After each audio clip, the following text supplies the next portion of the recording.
भगवान भोलेनाथ और माता पार्वती माँ, आवाहित सभी देवी देवता, भैया माता, हनुमान जी महाराज, सभी को व्यास मंच से कोटि कोटि प्रणाम। आए हुए सभी सुंदर श्रोता बंधु, मंच पर संगीत की सुमधुर प्रस्तुति देने वाले हमारे कलाकार बंधु, इस साउंड सिस्टम की सुमधुर प्रस्तुति देने वाले हमारे छोटे भैया रंजीत मिश्रा जी और उनके सहयोगी गण, सभी को इस व्यास पीठ से मेरा श्री राम में सब जग जाने के भाव से सादर प्रणाम निवेदित है।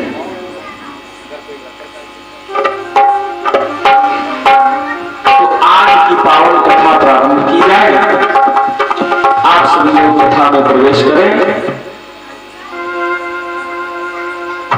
इसके पूर्व आइए भगवान के चरणों में छोटा सा पद निवेदित करता हूं, फिर राम नाम संकीर्तन करते हुए सभी लोग कथा में प्रवेश करेंगे।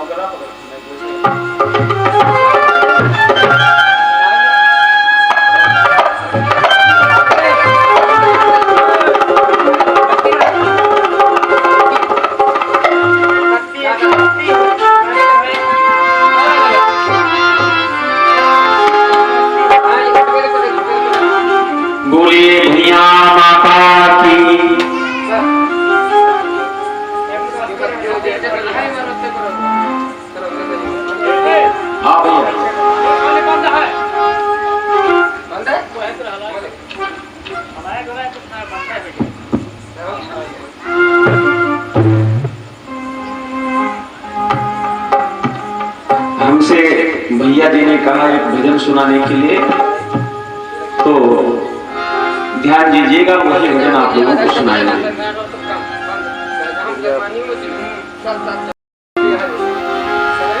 बोले दुर्गा माता की। एक बड़ा श्रृंगारिक भजन है भगवती माता का। हाथ में त्रिशूल गरवा, हाथ में त्रिशूल गरवा, सोनवा के हार रूपवा मनवा मोहतवा, वो बाड़ी शेर पे सवार रूपवा मनवा मोहतवा।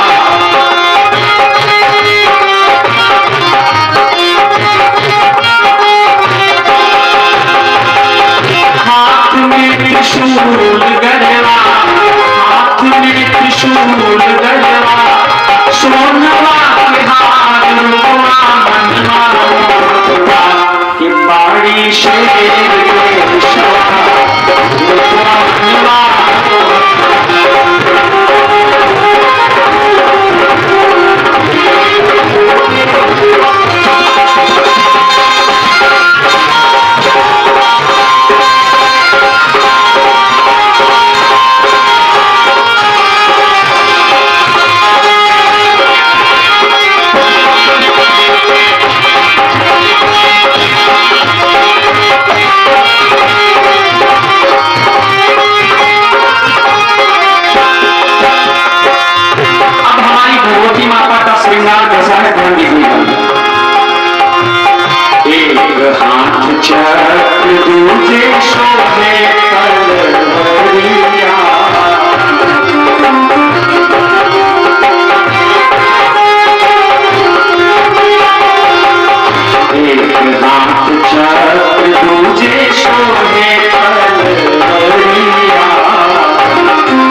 खुशिया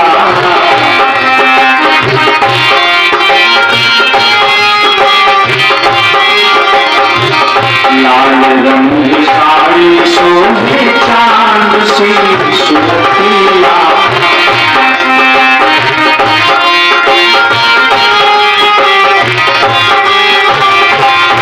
एक हाथों धारे एक हाथों धारे सृष्टि के शिकार वो बाड़ी शेर के सभा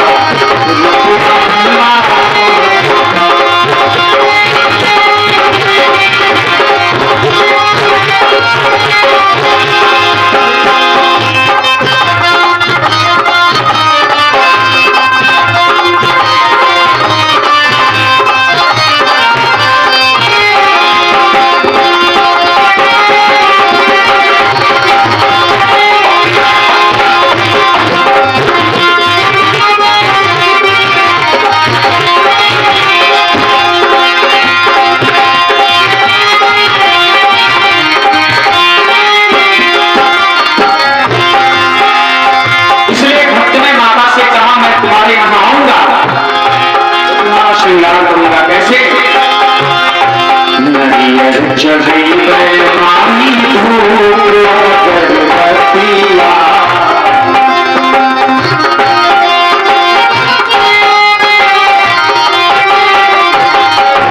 नरियर चढ़ी पानी धूप अगरबत्तियां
दर्शन करने लोग जाते हैं। मां का स्वरूप देखा, धाम विंध्याचल जैसे चुनरिया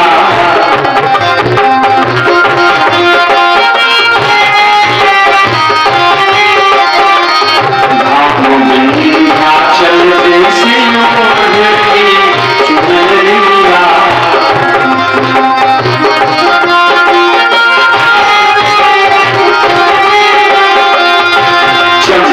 सितारा चमचम हटे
कृष्ण कहने से तर जाएगा, राम कहने से तर जाएगा, कृष्ण कहने से तर जाएगा।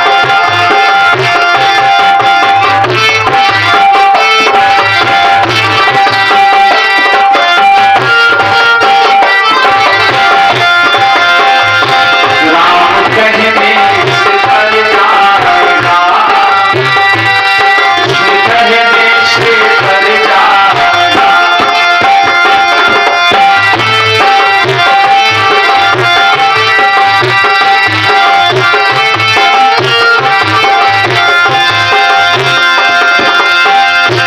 होगी घर घर में चर्चा तेरी,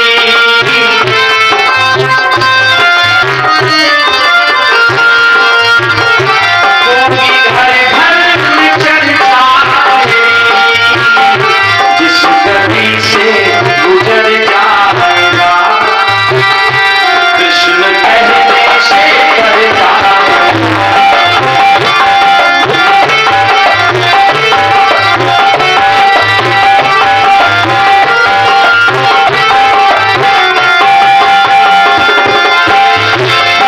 और अगर मांगना है तो भगवान से मांगो, क्योंकि उनके आगे तुझको नहीं बैठा,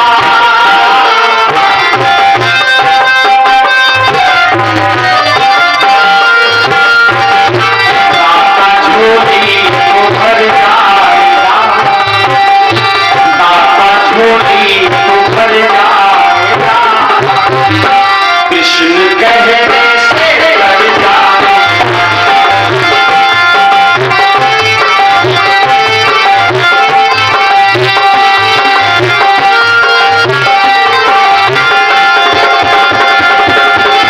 इसलिए सभी से कहना है मीठी मीठी तालियों के साथ, सीता राम राम राम राम राम राम, सीता राम राम राम राजा राम राम।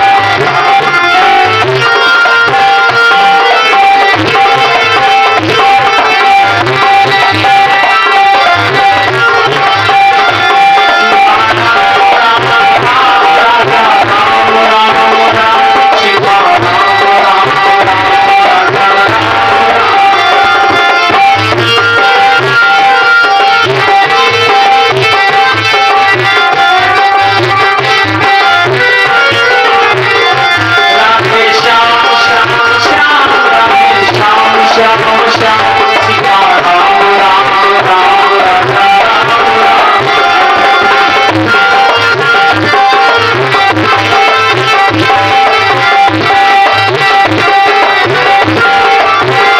राम कहने से तर जाएगा, कृष्ण कहने से तर जाएगा।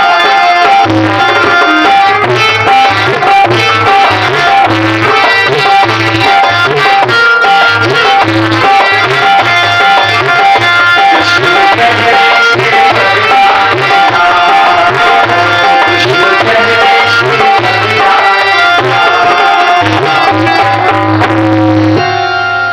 प्रेम से बोले कृष्णचंद्र भगवान की, सियावर रामचंद्र भगवान की। संत प्रवसी गोस्वामी तुलसीदास जी महाराज रामचरितमानस में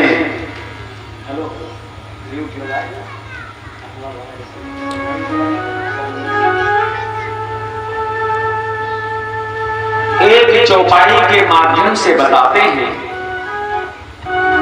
कि भगवान को प्राप्त करने के लिए 4 मार्ग हैं। कौन कौन से?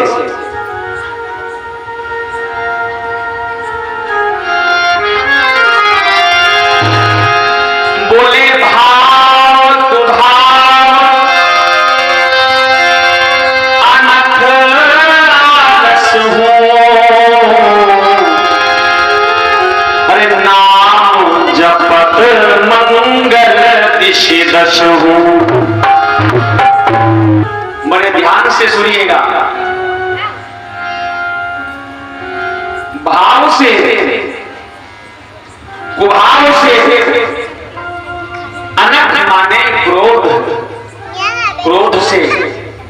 और एक बात लिख दिया अनख में बड़ी विशेष, आलस्य।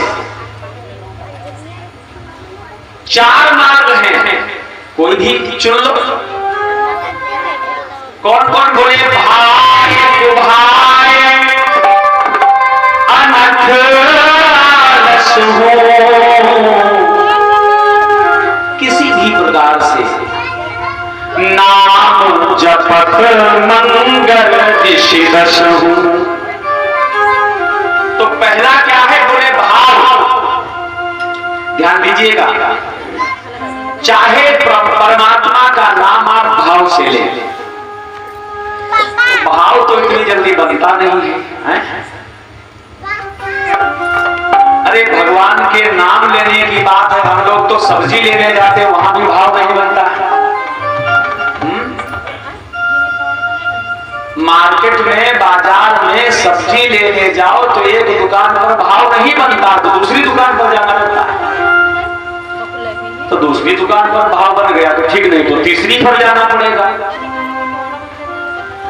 तो कहा गया भाव, चाहे आप हृदय से भाव से नाम लें, और अगर भाव से न बने तो कुभाव, कुभाव में किसी भी प्रकार से भगवान का नाम ना।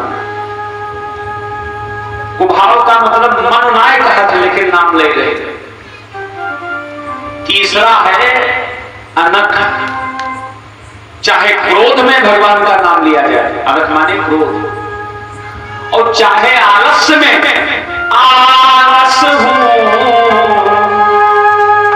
लेकिन इन चारों प्रकार में से किसी भी प्रकार से यदि परमात्मा का नाम लिया जाए तो क्या होगा? बोले नाम जपत मंगल ऋषि दसो, दसों दिशाओं में मंगल ही करेगा। इतना प्रभावशाली भगवान का नाम है। रावण ने जिंदगी भर भगवान का नाम नहीं लिया, राम नहीं कहा, अवसर भी आया नाम लेने का तो जानते क्या कहता है? कहूँ तपस्वी के बात करो, लघु तापस कर बाग विलासा। तपस्वी कहता है राम नहीं कहा, और अंत समय जब आया तो कहता है कहाँ राम रन हतो पचारी। अंत में राम निकल गया और काम बन गया महाराजा। तो कहने का अर्थ यह है, चाहे भाव से, चाहे कुभाव से, चाहे अनख से, चाहे आलस्य से, किसी भी प्रकार से यदि हम एक बार भगवान का नाम लेते हैं तो वो हमारा मंगल ही करेगा। ए भैया, आग तो सभी लोग जानते हैं, आग का स्वभाव क्या है? जलाना है। आग का स्वभाव है जलाना, चाहे जानिब छू ले तो जलाएगा, चाहे क्रोध हम छू ले तो जलाएगा, चाहे बिना जाने छुओ तो भी जलाएगी, है? उसका स्वभाव है ताहत जलाना। तो उसी प्रकार भगवान के नाम का स्वभाव है कल्याणकारी। तो इसीलिए गोस्वामी जी कहते हैं, चाहे जिस प्रकार से नाम निकल जाए मुंह से, कहा है नाम की महिमा न खाली जाएगी।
महिमा है, किसी भी प्रकार से निकल गया तो फिर खाली वार नहीं जाने वाला है। इसलिए अच्छा एक बात और निवेदन करता चलूंगा, गोस्वामी जी रामचरितमानस के उत्तरकांड में कहते हैं कि कलयुग के द्वारा जितने भी भगवान को प्राप्त करने के मार्ग थे सब ग्रसित कर लिए गए।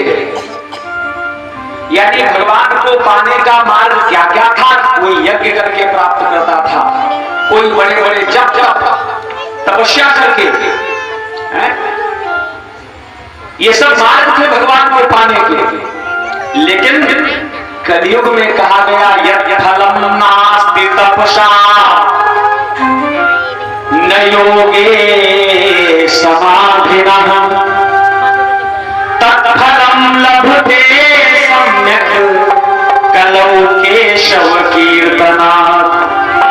जो फल तपस्या के द्वारा नहीं प्राप्त किया जा सकता, यत्फलं नास्ति तपसा, जो फल बड़े बड़े योगी महात्मा तपस्या करके नहीं प्राप्त कर सकते, योग करके नहीं प्राप्त किया जा सकता, न योगे समाधिना तत्फलम लभते सम्यक, वो फल कलयुग में कलौ केशव कीर्तना, भगवान का कीर्तन नाम कीर्तन करने से मिलता है।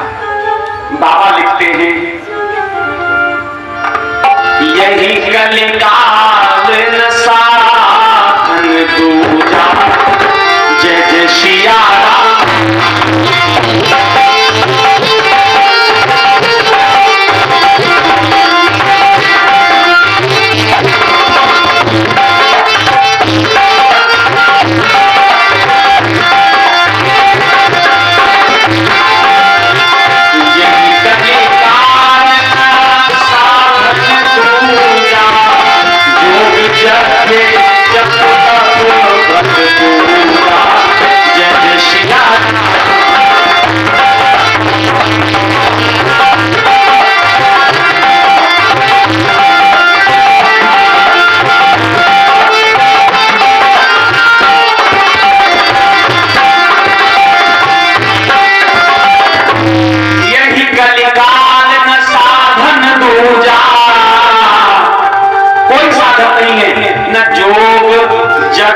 जप तप व्रत पूजा। तो किसी ने पूछा फिर करना क्या पड़ेगा, बोले राम ही सुमिरिय और गाइए राम ही, राम जी का स्मरण करो, राम जी का कीर्तन गाओ और संतत सुनिए राम गुण ग्राम ही, संतों से विद्वानों से भगवान की कथा सुनो। बस यही सबसे उत्तम मार्ग, सबसे उत्तम उपाय है। लेकिन धन्य है हमारा पुराना भारत, पुराने भारत में जो हमारे पूर्वज थे वो एक दूसरे को जब मिलते थे कहते थे भाई राम राम, तो सामने वाला भी कहता था राम राम।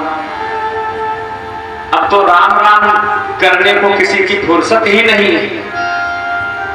अब तो हाय हेलो बाय बाय नमस्ते टाटा तक ही सीमित है बात। हम तो कहते हैं राम राम कर लो, तुमने राम राम कहा, सामने वाले ने कहा, एक दूसरे ने कह लिया, तो तुम्हारे कारण अगर किसी ने राम का नाम लिया है तो समझ लो तुमको उसका पुण्य मिलेगा। गोस्वामी जी कहते हैं जो एक बार चाहे भाव से, चाहे कुभाव से, चाहे क्रोध में, चाहे आलस्य में एक बार मेरे राम का नाम लेता है तो मेरा मन करता है, मैं इतना प्रसन्न हो जाता हूं कि मैं अपने तन की चमड़ी निकाल करके उसके लिए जूते बनवा दूं। इतना उदारता गोस्वामी जी की है। तो मैं आपसे निवेदन कर रहा था कि भगवान के नाम का प्रभाव ही कलयुग में सर्वव्यापक है, सर्वत्र है। इसके अतिरिक्त भगवान की कथा, भगवान का नाम और इसके अतिरिक्त कोई जब तक पूजा नहीं। और एक बात और बताता चलूं, नाम आ गया, बात आ गई तो कई लोग हमसे पूछ लेते हैं महाराज यूं बताओ, अपने हिंदू सनातन धर्म में हजारों देवी देवता हैं, हम की पूजा करें? प्रश्न है, हम किसकी उपासना करें? कोई कृष्ण जी को मानता है, तो कोई राम जी को मानता है, कोई शिव जी को मानता है, कोई दुर्गा जी को मानता है, कोई गणेश भगवान को पूजता है। अब सब में मतभेद है। गणेश जी वाले कहते हैं हम राम जी को नहीं मानते, राम जी वाले कहते हैं हम कृष्ण जी को नहीं मानते हैं। लेकिन अगर वास्तविकता में देखा जाए तो न राम, न गणेश, न कृष्ण, न विष्णु, ये कोई अलग नहीं है, ये सब एक ही तत्व है। एक बार कबीर बाबा से किसी ने कहा कि आपके यहां तो 4 भगवान हैं, 4 भगवान। बोले कौन कौन से तुम बताओ। तो उसने कहा एक राम अवधेश कुमारा, एक राम दशरथ कर बेटा, एक राम सब घट घट में लेटा, एक राम कर सकल पसारा, और एक राम इन सबसे न्यारा। तो बताओ कितने राम हुए? 4। तो कबीर बाबा कहने लगे तुमको कहने की अकल नहीं है, राम एक ही है। ये तो नहीं लिखा एक राम दशरथ कर बेटा, दूसरा राम घट घट में लेटा, तीसरा राम कर सकल पसारा, चौथा राम इन सबसे न्यारा। सब जगह एक ही तो लिखा है। एक राम दशरथ कर बेटा, एक राम घट घट में लेटा, एक राम कर सकल पसारा, और एक राम इन सबसे न्यारा। बार बार एक ही राम आया। तो कबीर बाबा कहते हैं राम एक ही है, दो नहीं है। बस तुम्हारे समझने का फर्क है। जैसे जय मीरा के गिरिधर नागर, सूरदास के श्याम, और तुलसी के नरसी के प्रभु शाह समरिया, तुलसीदास जी के राम।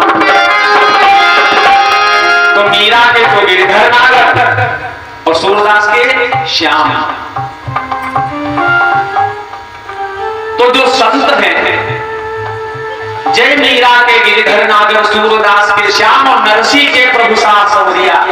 नरसी तो सावन सेठ को भगवान मानते हैं, और तुलसीदास जी तो राम को मानते हैं। मेरे कहने का आशय यह है कि भ्रम में ना रहे। अगर आप राम जी की उपासना कर रहे हैं तो कृष्ण जी का विरोध नहीं करना है, शंकर जी का विरोध नहीं करना है, गणेश भगवान का विरोध नहीं करना, हनुमान जी का विरोध नहीं करना है। ये सब एक है। अब आप कहेंगे कैसे?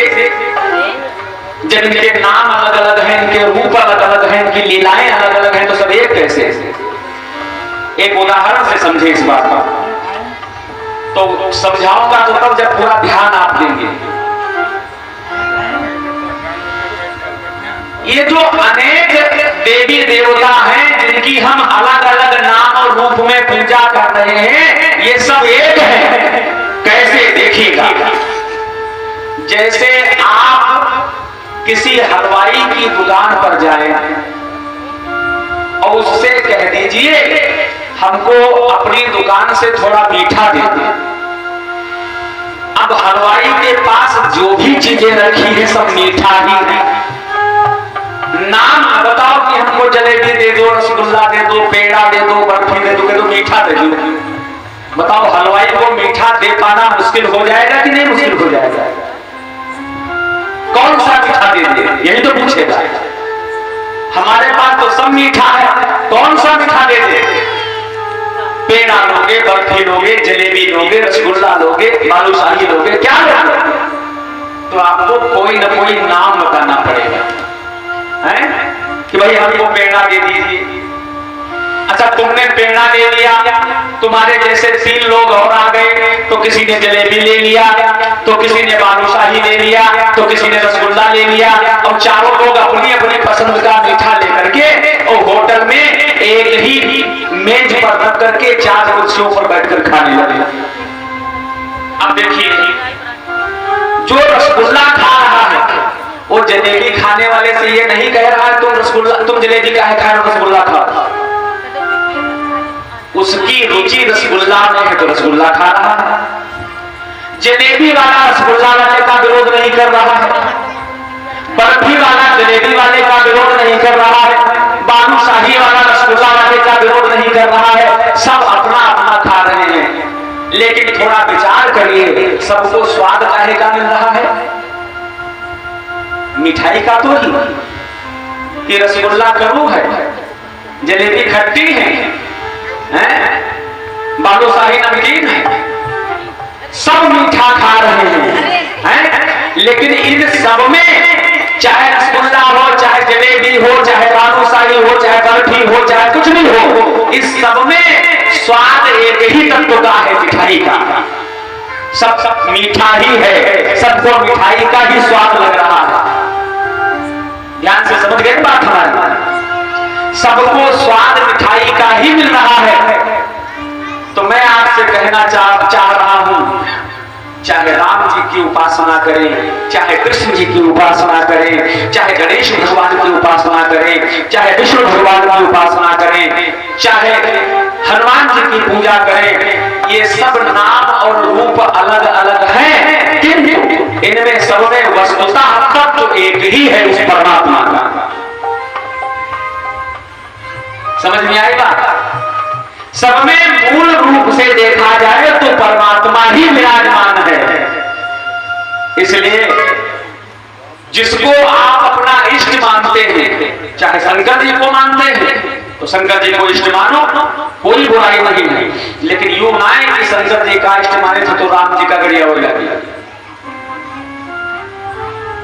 राम जी के मंदिर में जाओ, राम जी की पूजा करो और राम जी से ये कहो कि हमारी शंकर जी के चरणों में ज्यादा प्रीति हो, ज्यादा प्रेम हो, हमको शंकर जी की भक्ति दीजिए।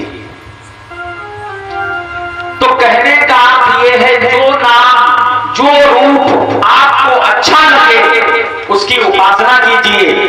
कोई किसी में भेद नहीं है, ये भेद तो हमने कर दिया ना।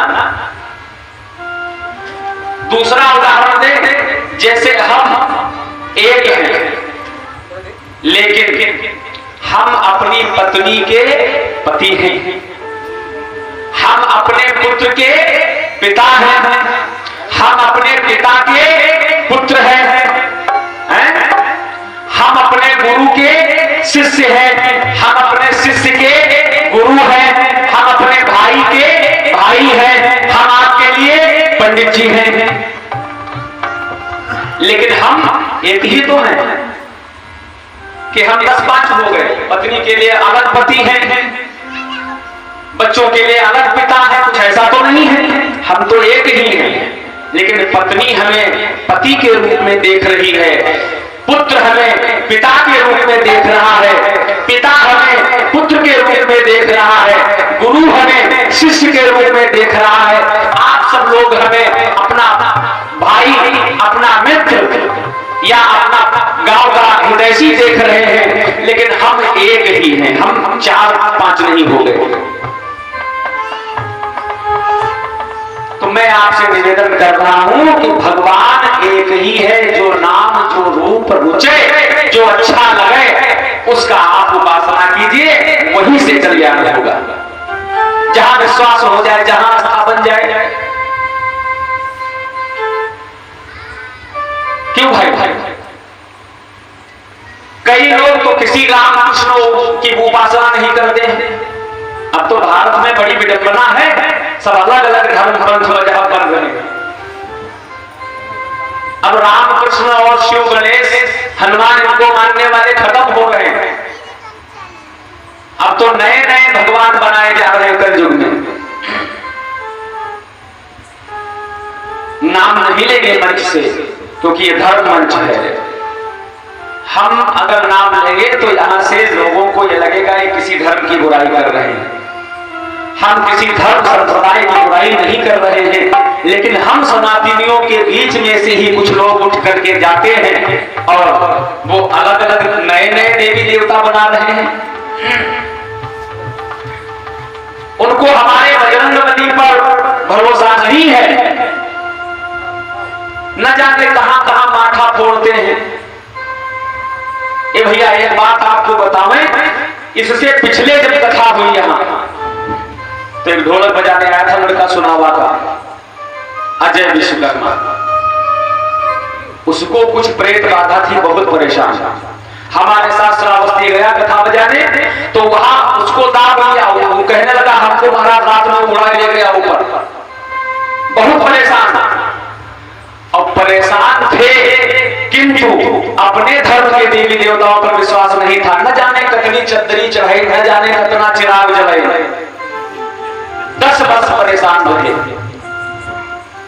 तो हमने कहा इधर उधर भटकने की जरूरत नहीं है, तुम्हारे पास इतना पावर स्वयं में है, जो तुम चाहो तो ना कोई नाउत, ना भुइहार, ना कोई पंडित, ना कोई ओझा, कोई काम नहीं करेगा। तुम अगर चाहो तो स्वयं ठीक हो सकते हो। कहने लगे पैसा लगेगा, तो हमने कहा पैसे की भी जरूरत नहीं है। हनुमान जी के चरणों में अपने आंखों से अपने दुख को रो करके 2 आंसू चढ़ा दीजिए, न ठीक हो जाना तो कहना ये मेरी गारंटी है। कहने लगे तो ठीक महाराज, कहां चले? हमने कहा चलिए शारदा नगर बालाजी ले चलते। ले गए। उसने जो उसके ऊपर था उसने गाड़ी का एक्सीडेंट करवा दिया। पीछे हम बैठे थे, हमने कहा रुको गाड़ी हम चलाएंगे। हम गाड़ी चलाकर लेकर के गए और वहां गए तो हमने कहा रो, इनके सामने रो। दुख था, दुख के कारण रोया। और आज उनसे पूछ ले, कोई फोन लगा के पूछ ले या कभी मिल जाए तो पूछ लेना, 4-5 साल हो गए हैं। अब जो उनके ऊपर आता था प्रेत साया, उसको वो जबरदस्ती बुलाते हैं, नहीं आता है। अब तो कहने का अर्थ ये है कि हम अपने आप से गिरते चले जा रहे हैं, हम अपने सनातन धर्म की जड़ों को खोदते, उखाड़ते, फेंकते चले जा रहे हैं, दूसरी तरफ भागते चले जा रहे हैं, न जाने किस दिशा में दौड़ते चले जा रहे हैं। दूसरी जगह विश्वास है, अपनी जगह नहीं है। विश्वास करिए, क्योंकि बिनु विश्वास भगति नहीं, बिनु द्रवहि न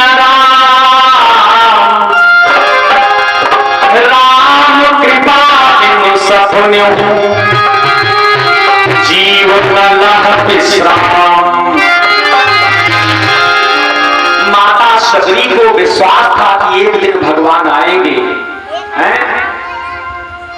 तो प्रतीक्षा करते करते गुरु की बात पर, गुरु के वचनों पर विश्वास था, इसलिए उसके विश्वास का पालन करने के लिए भगवान गए। बरस साहस 10 जब ही बिताए, तब रघुवर वही आश्रम आए। 10,000 वर्ष प्रतीक्षा की माता शबरी ने, तब जाके भगवान पहुंच गए। लेकिन 10,000 वर्षों में एक बार भी उसका विश्वास नहीं टूटा, एक बार भी उसके मन में ऐसा नहीं हुआ कि भगवान नहीं आएंगे। निरंतर लगन लगी रही। अगर लगन लग जाए तो कहा गया है कि इस संसार में कोई भी व्यक्ति अपने शरीर सहित ऊपर नहीं जा सकता है। जिसको भी जाना पड़ेगा तो शरीर छोड़ करके जाना पड़ेगा, हैं? जो भी यहां से गया उसे अपना शरीर यहीं पर छोड़ करके जाना पड़ा। लेकिन सुना होगा आपने कथा, माता मीरा और भक्तराज कबीर, ये 2 एक सनातन धर्म के ऐसे भक्त हुए जिन्होंने सदैव परमात्मा को प्राप्त किया। ये सशरीर गए, इनको शरीर छोड़ करके जाना नहीं पड़ा। क्या था? एक विश्वास ही तो था, एक लगन ही तो थी। लेकिन विश्वास के नाते माता मीरा मुरली धर के, मुरली सुन के वृषभानु लली घर से निकली। 2 भक्त हुए हैं भगवान कृष्ण के। वास्तव में अगर देखा जाए, एक तो मेड़ता की, मेवाड़ की महारानी माता मीरा, और दूसरी माता राधा, जिनका नाम तो आप सभी लोग जानते हैं। अगर माता राधा भगवान की मुरली की दीवानी है, तो मीरा भी उनसे कुछ कम नहीं है। मुरली धरती मुरली सुन के वृषभानु लली घर से निकली। धरणी पे धरे पद पंकज जो, तो मकरंद गंध की बयार चली। मुख चंद्र निहार निहार खिली, कहूँ चंपा कहूँ कचनार कली। और जब सृष्टि में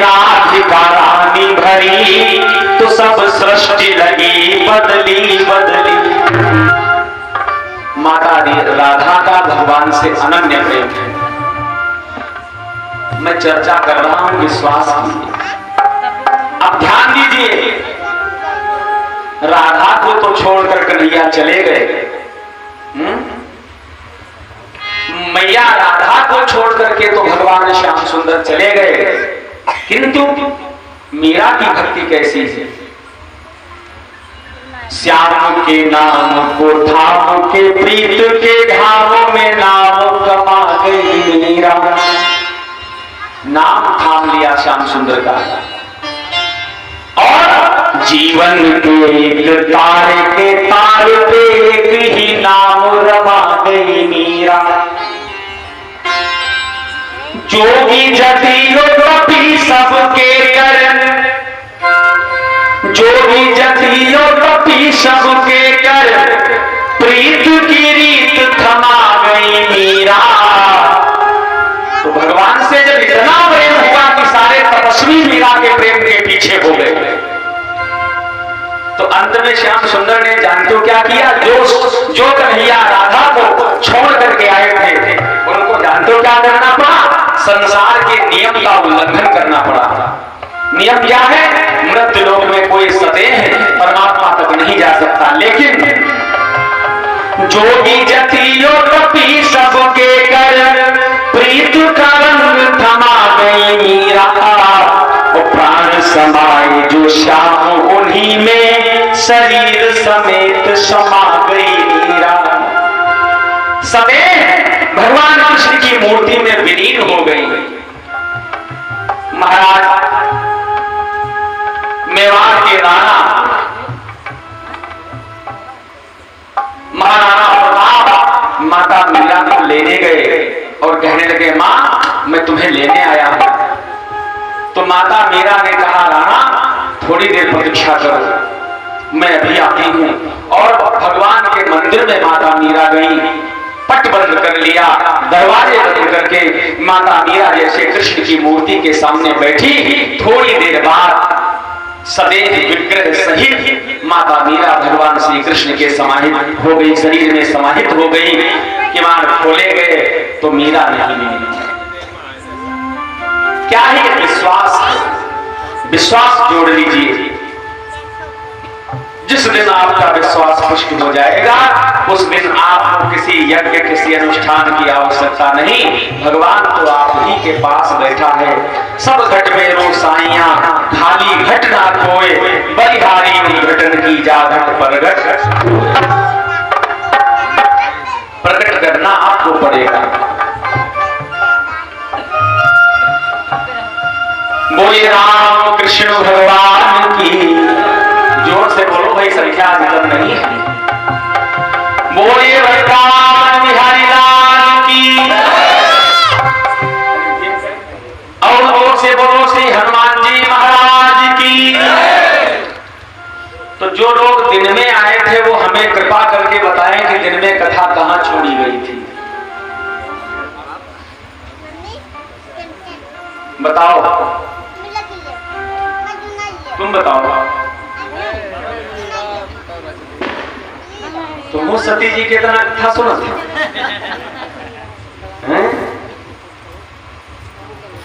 भगवान शंकर माता पार्वती को भगवान श्री राम के मनुष्य बनने के कारण बता रहे थे, जिसमें कल रात में आप लोगों ने कथा सुनी कि नारद बाबा ने भगवान को श्राप दे दिया, जिसके कारण एक कल्प में भगवान श्री हरि नारायण उस ब्रह्म को मनुष्य बनना पड़ा। दोपहर में हम आपसे चर्चा कर रहे थे, कल फिर पूछ याद रखे, दोपहर में हम आपसे चर्चा कर रहे थे कि महाराज मनु के प्रेम के कारण भगवान श्री परमात्मा ने, उस ब्रह्म ने स्वीकार कर लिया कि मैं मनुष्य बन करके तुम्हारा पुत्र बन करके धरती पर आऊंगा। माता पार्वती ने प्रश्न किया है, ब्रह्म जो व्यापक विरज अज अकल अनीह अभेद सो की देह धरि होए नर जाहि न जानत नेद। वो ब्रह्म जो निराकार है वो साकार क्यों होता है? उसी प्रश्न का जवाब देते हुए शंकर जी न जाने कितने कल्पों की कथा कह डाले। अगले कल्प की कथा कहते हुए भगवान भोलेनाथ बोले, सुनो देवी, एक राजा थे जिनका नाम था महाराज प्रताप भानु। राजा प्रताप भानु महाराज सत्यकेत के पुत्र थे। इनके एक मंत्री थे धर्मरुचि। इनके एक भाई थे जिनका नाम था अरिमर्दन। तो कुछ दिनों के पश्चात महाराज सत्यकेतु ने इनको, यानी महाराज सत्यकेतु ने अपने ज्येष्ठ पुत्र प्रताप भानु को राजगद्दी पर बिठाया और जंगल चले गए तपस्या करने। तो जब प्रताप भानु का राज्य हुआ तो इतने बलवान, इतने पौरुषवान थे महाराज प्रताप भानु कि पूरे विश्व में अपना एक छत्र राज्य इन्होंने स्थापित किया। जितने छोटे छोटे राजा थे सबको इन्होंने युद्ध में जीत लिया।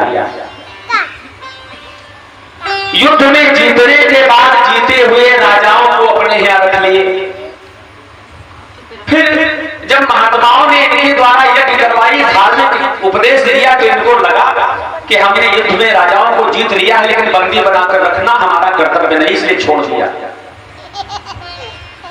उन हारे हुए राजाओं में से एक राजा था जो महाराज प्रताप भानु से अपना बदला लेना चाहता था। उसे स्पर्धा हो गई।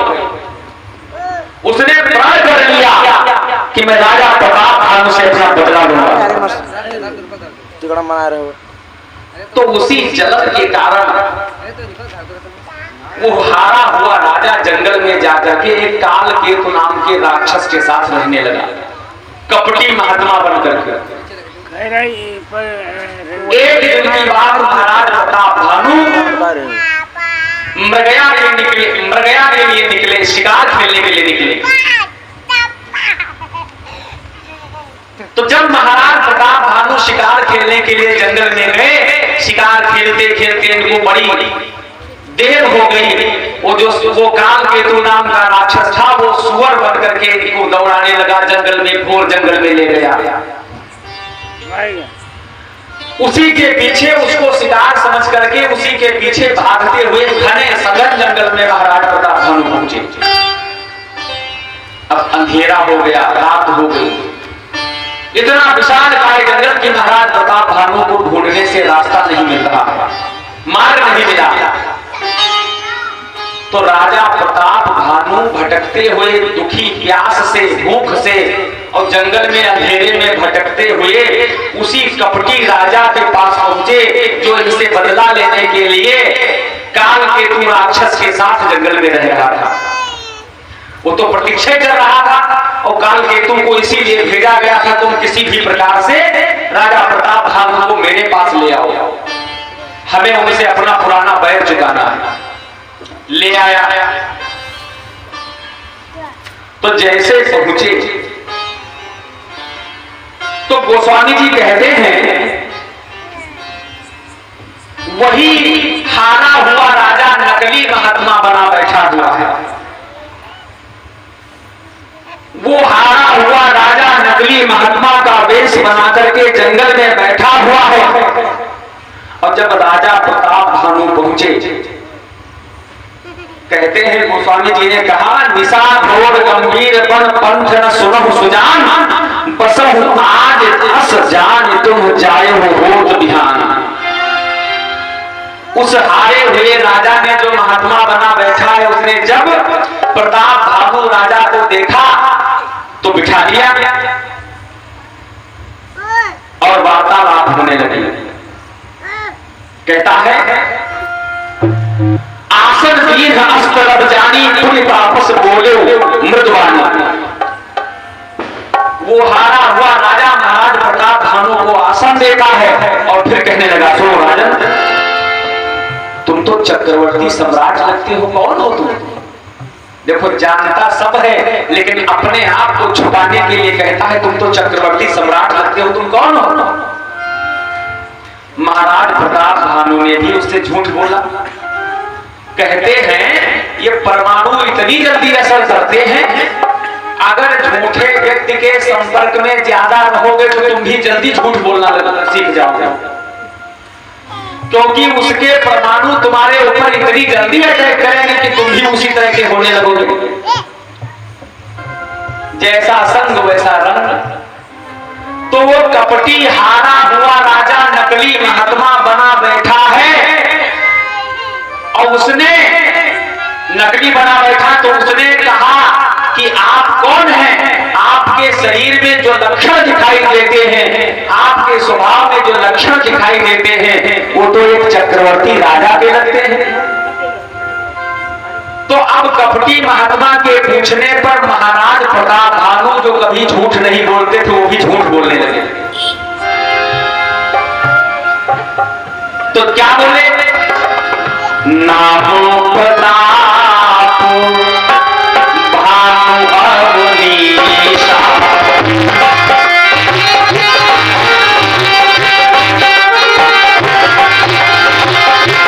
नामो प्रताप भानु अवनीशा, तासु सचिव में सुनो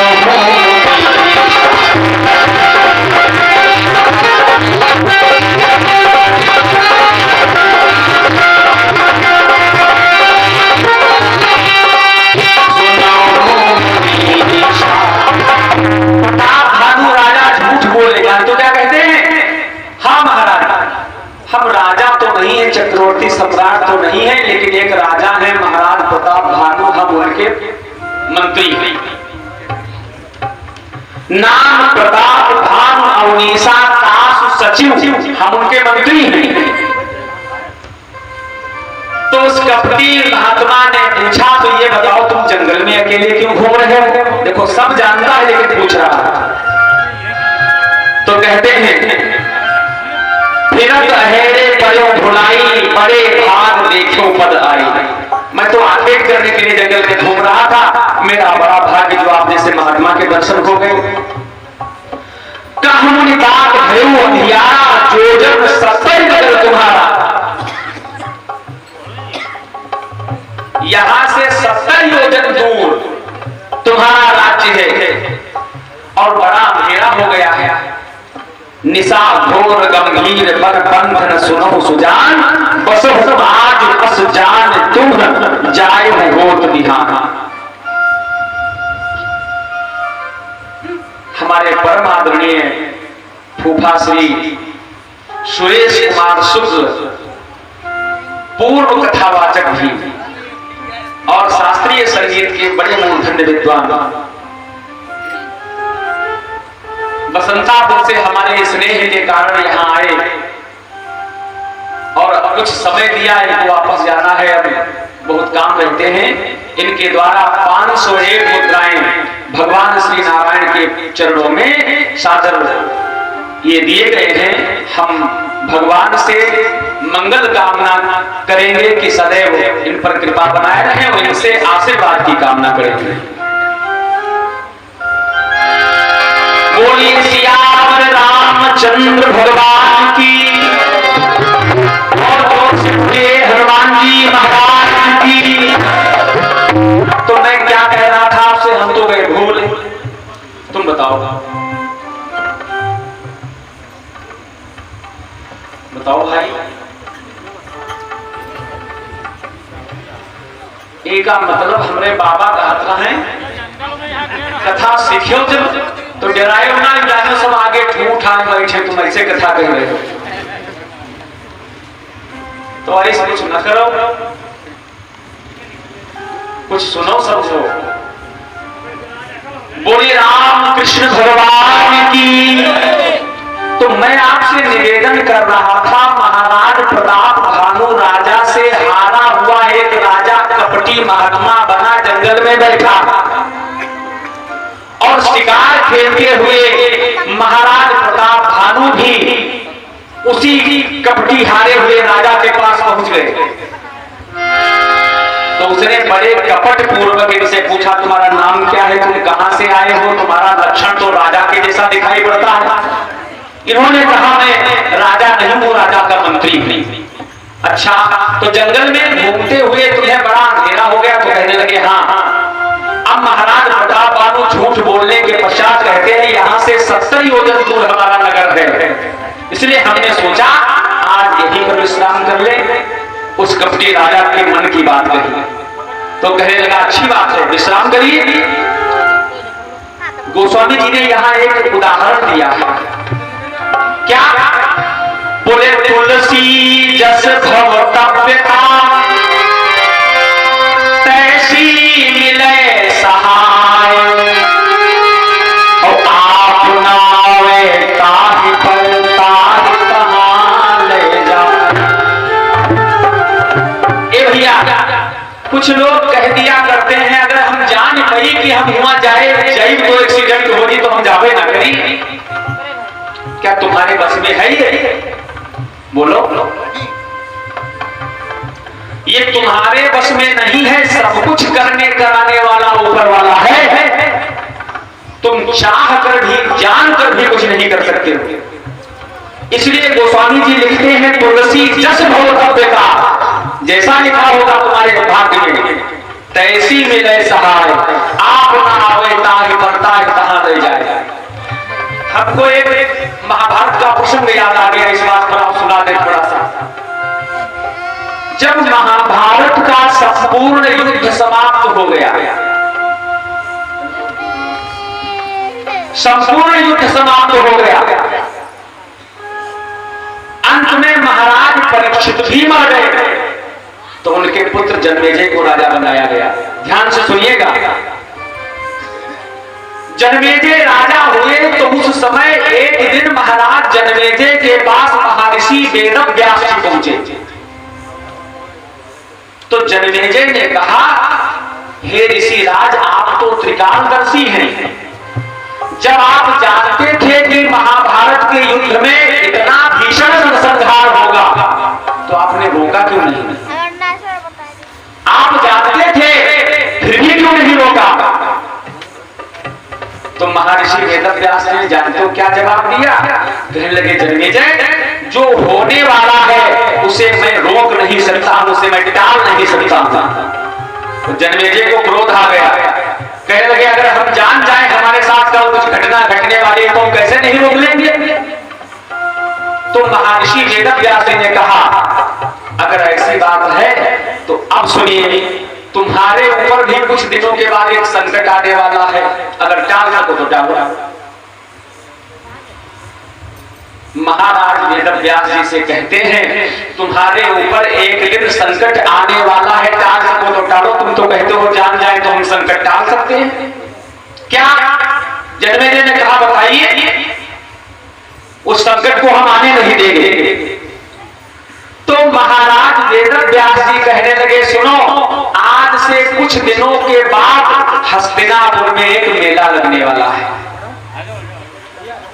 हस्तिनापुर में एक मेला लगने वाला है। तो जन्मेजय तुम वो मेला देखे जाइयो ना। जन्मेजय कहे ना जा। वेदव्यास जी कहते हैं कदाचित मन आए न रोक पाओ, मेला देखे जाओ और वहां कोई घोड़ा का व्यापारी तुमको मिल जाए, घोड़ा बेचने वाला, तो उससे घोड़ा मत लेना। जन्मेजय कहने लगे ठीक नहीं लेंगे। अब वेदव्यास जी कहते हैं कदाचित राजा हो तुम्हारा मन लोभी हो जाए और घोड़ा भी खरीदना पड़े, तो उस घोड़े पर बैठ करके कभी जंगल को शिकार खेलने मत जाना। जन्मेजय कहने लगे ठीक नहीं जाएंगे।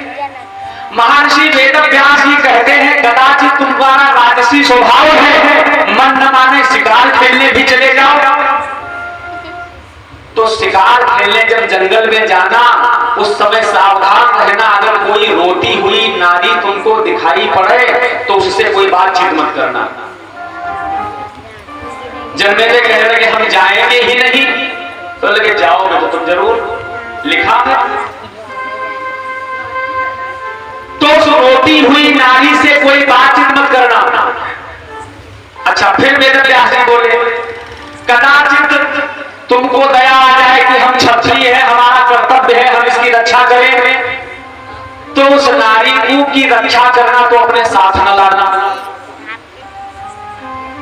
अब वेदव्यास जी कहते हैं कदाचित तुम उसको साथ भी ले आओ तो कभी उसके साथ विवाह मत कर लेना।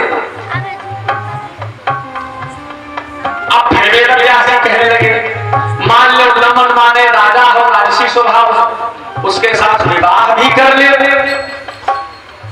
तो फिर उसके साथ में बैठ करके कभी यज्ञ मत करना। यहां तक बता देता हूं, तुम्हारे ऊपर संकट आने वाला है, रोक सको तो रोको। जनमेजय कहने लगे, महाराज तुम इतनी दूर की बता दे, हम तो मेले देखने नहीं जाएंगे।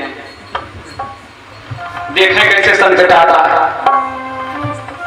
कुछ दिनों के बाद समय आ गया, हस्तिनापुर में मेला लगा और इतनी तारीफ हुई मेले की कि जनमेजय अपने आप को रोक नहीं सके, पहुंच गए मेला देखने। मेला देखते देखते वहां एक घोड़ों का सौदागर आ गया। अरे जो घोड़ा दिखाया उसने, कहने लगा महाराज पूरे विश्व में ऐसे घोड़े आपको नहीं मिलेंगे, पूरे विश्व में ऐसा घोड़ा आपको नहीं मिलेगा, इतना सुंदर। देखा राजा ने पीठ पर हाथ रखा, घोड़ा तो वास्तव में बड़ा सुंदर है, इसके आगे तो इंद्र का हाथी भी बेकार था।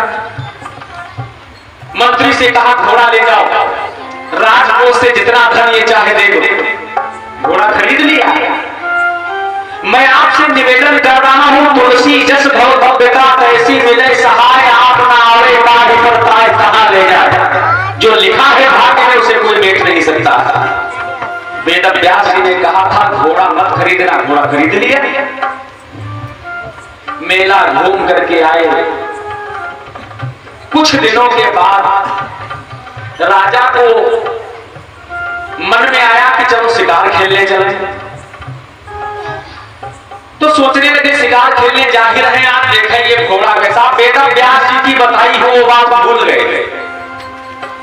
शिकार खेलने जा रही है तो देखिए ये घोड़ा कितना अच्छा है, उसी घोड़े पर बैठ लिए, धनुष बाण ले लिए, अब चले गए जंगल शिकार खेलने। अब जो जो बताए थे सब भूलते चले गए। शिकार खेलते खेलते घोड़ जंगल में पहुंचे तो वहां एक जंगल में नारी रो रही थी, वृक्ष के नीचे बैठी। इन्होंने देखा, परिचय हुआ, कौन हो, कहां से हो? बोले हम मेला देखने आई थी, हमारा परिवार छूट गया, सब तो हमारा साथ संगी साथी छूट गए, अब मैं कहां जाऊं, अब आपके अलावा कोई सहारा नहीं है। राजा ने कहा तो चिंता क्यों करती हो, हमारे साथ चलो। बिठा लिया घोड़े पर, ले आया। इतनी सुंदर थी वो स्त्री कि अंत में नहीं रोक पाए तो उसके साथ अपने आप का विवाह कर लिया। जब विवाह हो गया तो एक दिन उस रानी ने जो जंगल में मिली थी, वो उस रानी ने, अब तो रानी बन गई ना, उसने कहा महाराज हमारे मन में एक इच्छा है। महाराज जनमेजय कहने लगे क्या?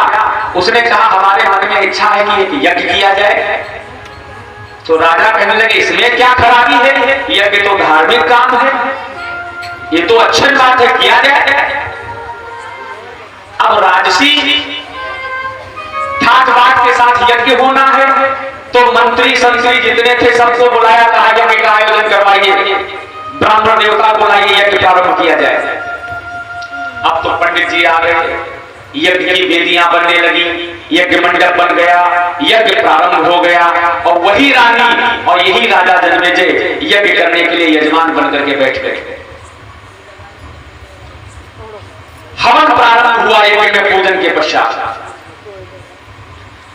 तो वो यज्ञशाला में 5 ब्राह्मण होते हैं, उसमें आचार्य होता है, ब्रह्मा होता है, होता है, ये सब मिलाकर के 5 होते हैं।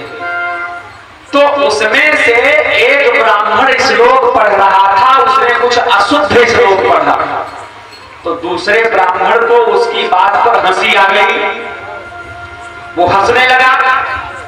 और जब वो हंसने लगा, अच्छा जब एक ब्राह्मण संस्कृत में श्लोक पढ़ रहा है, दूसरा समझ गया, दूसरा हंस पड़ा, तो राजा रानी को तो पता चला नहीं ये ब्राह्मण किस लिए हंसा। उसको हंसने देख करके सभी हंसने लगे कि इससे देखो श्लोक गलत हो गया। अब जब सब हंसने लगे तो महाराज जनमेजय ने कहा यज्ञ में ब्राह्मण अचानक हंसे क्यों, कारण क्या है? तो जो रानी बनी बैठी है यजमान, उसने कहा महाराज आपको पता नहीं ये ब्राह्मण बड़े दुष्ट हैं, मेरा आंचल उड़ गया, तो मेरा आंचल उड़ने से इनकी दृष्टि मेरे पक्ष पर पड़ी, इसलिए मुझे देख करके हंसते। इतना सुनते ही महाराज जन्मेजय को क्रोध आया और निकाली तलवार, ब्राह्मणों का सर काट करके यज्ञ कुंड में डाल दिया। परिणाम ये हुआ, ब्रह्म हत्या के प्रकोप से महाराज जन्मेजय के पूरे शरीर में कोढ़ हो गया, पूरा शरीर रोगी हो गया, कोढ़ी हो गई। आगे वेदव्यास जी कहने लगे राजन कहो क्या हाल चाल है। और जैसे महर्षि वेदव्यास जी को देखा, अब तो पूरी बात याद आ गई, चरणों में गिर गए, रोने लगे। महाराज आप सत्य कहते थे, तुलसी जस भौतव्यता कैसी मिले सहाय, आप ना आवे ताज पर ताज कहां ले जाए। जो होना है उसे कोई रोक नहीं सकता है। तो कहने का आशय यह है, जो होना है वो हो करके रहेगा, हम चाह करके भी उसे मिटा नहीं सकते। इसलिए गोस्वामी जी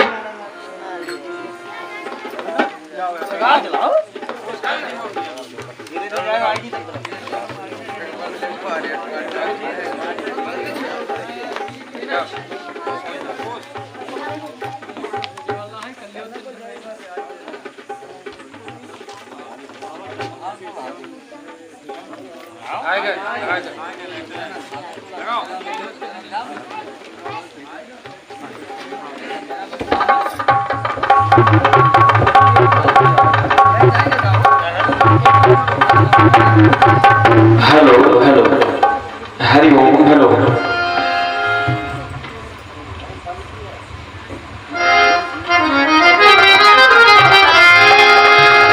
बोले श्री रामचंद्र भगवान की, जोर से बोले हनुमान जी महाराज की, धीरे बोले कृष्णचंद्र भगवान की। अच्छा तुम सबको तो बात हो, लेकिन ये जो आई है हमारी अम्मा बोली, ये कहती हम न बोलो जीका जीका भगवान के नाम छजत हो वो जरूर बोले, न छजत हो तो न बोले। बोलिए हनुमान जी महाराज की। वाह। तो गोस्वामी जी कहते हैं इस समय महाराज प्रताप भानु का समय चल रहा है, उनके ऊपर एक मुसीबत आने वाली है। तो इसी कारण महाराज प्रताप भानु उस कपटी राजा के चक्कर में पड़ गए।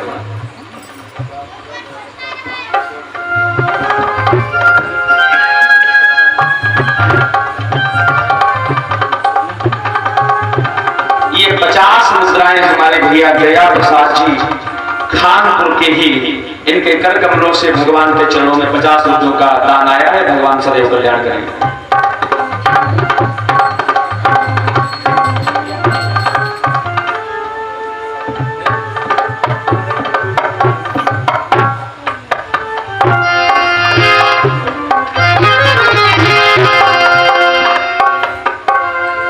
बोलिए राजा रामचंद्र भगवान की।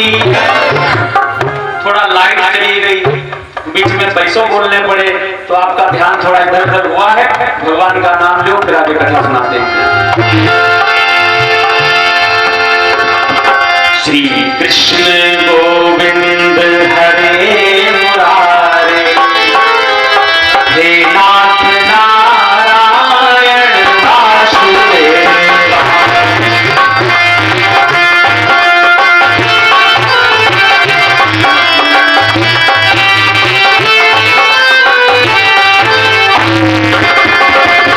कृष्ण गोविंद हरे मुरारे, हे नाथ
के लिए इंट्रोल है, छावनी में कीड़ा घुस गया हमको लगता है, तो तब तक बेड़ी पुड़िया पान तमाकू जो कुछ करे तो कही